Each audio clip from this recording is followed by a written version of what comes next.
ఏంటి ఇప్పుడు టిఫిన్ తింటున్నావు?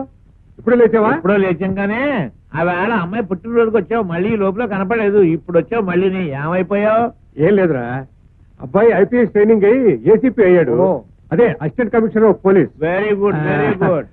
మరి మంచి రోజు చూసుకుని వార్త చెబుదాం అనుకుంటే ఇప్పుడు కానీ కుదరలే. ఆహా, ఏదైనా కేసా? పిలిచారా? నేను పిలవలేదు, పిలుద్దాం అనుకుంటున్నాను. వాడికి కూడా టిఫిన్ పట్టరా. ఏం లేదురా, అన్నయ్య గారు బాగున్నారా? బాగున్నాం. ఏం లేదు, మనం స్నేహితులం. అబ్బాయి బాగున్నాడా? బాగున్నాడు, ఏసీపీ అయ్యాడు. మనం స్నేహితులం. ఏమయ్యాడు పాపం? నా తలకాయ అయ్యాడు, నా తలకాయ అయ్యాడు, నా తలకాయ అయ్యాడు. ఏమిట్రా చెల్లాయి, దీని వల్ల నాకు 10 ఏళ్ళు ఆయుధం తగ్గిపోతారా? ఏసావులేరా, దానివల్ల నీకు తాగితే కలిగింది.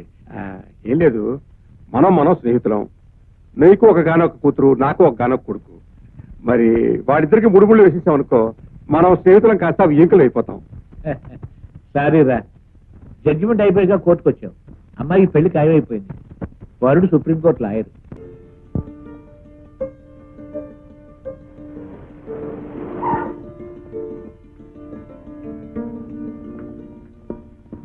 రాజేంద్ర బాబు గారు రాలేదా? రాలేదమ్మా, జ్వరంగా ఉంది, తోటలో ఉన్నారు. పెద్దయ్య గారితో ఏదో గొడవ పడుతున్నారు, మిమ్మల్ని తీసుకురమ్మన్నారు.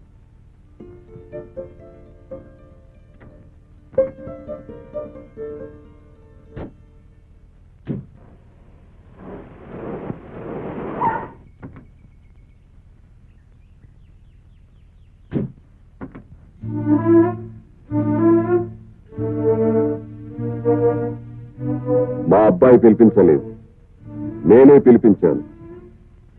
తీసుకెళ్ళి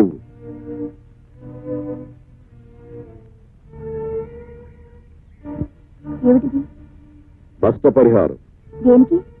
అప్పుడప్పుడు నువ్వు ఉద్యోగం కూడా మానేసి మా వాడితో తిరుగుతుండేదాని కదూ. ఇప్పుడు వాడు వేరే పెళ్లి చేసుకోబోతున్నాడు. చూడు, నేను కోటీశ్వరుని. ఎవరైనా రాబోయే కోడలు కోటీశ్వరుని కూతురే కావాలని కోరుకుంటారు. మరి నాకు కొన్ని కోట్లున్న కోటీశ్వరుని కూతురు కోడలుగా రాబోతుంది. నువ్వు ఆశపడ్డా నిన్ను నా కోడలుగా చేసుకోలేదు.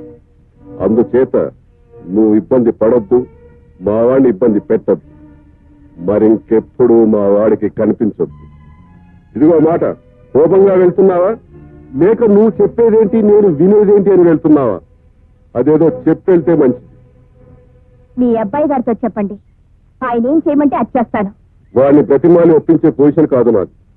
నువ్వు ఒప్పుకుంటే వచ్చిన కారులోనే పంపిస్తాను, లేకపోతే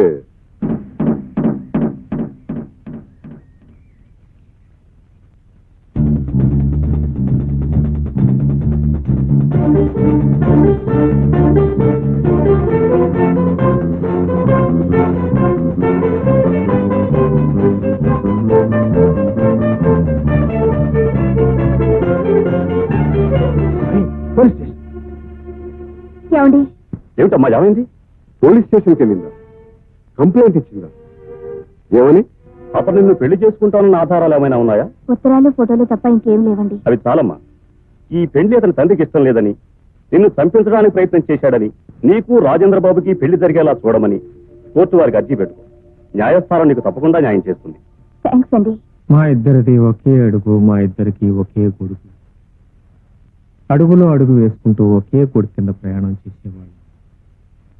అలాంటి మా ప్రణయ జీవితంలో అనుకోకుండా ఒక దుర్ఘటన జరిగింది. ఆ రోజు ఎందుకో తెలియదు, మా ఆఫీస్ సెలవు వచ్చింది. నేను పెందలాడి ఇంటికి వచ్చాను. గుమ్మం దగ్గర కల్పన కనిపించలేదు. లోపల కనిపిస్తుందేమో నా ఆశగా లోపలికి వచ్చాను. కానీ నా కళ్ళని నేనే నమ్మలేకపోయాను. నా గుండెలు జల్లుమన్నాయి, నా కపాలం బ్రద్దలైంది. నా కల్పన, నా ప్రేయస్ కల్పన, నా ఊర్వశి కల్పన ఎవడో పరాయి మగాడి హస్తాల మధ్య నా నోటితో నేను చెప్పలేను చెప్పలేను చెప్పలేను.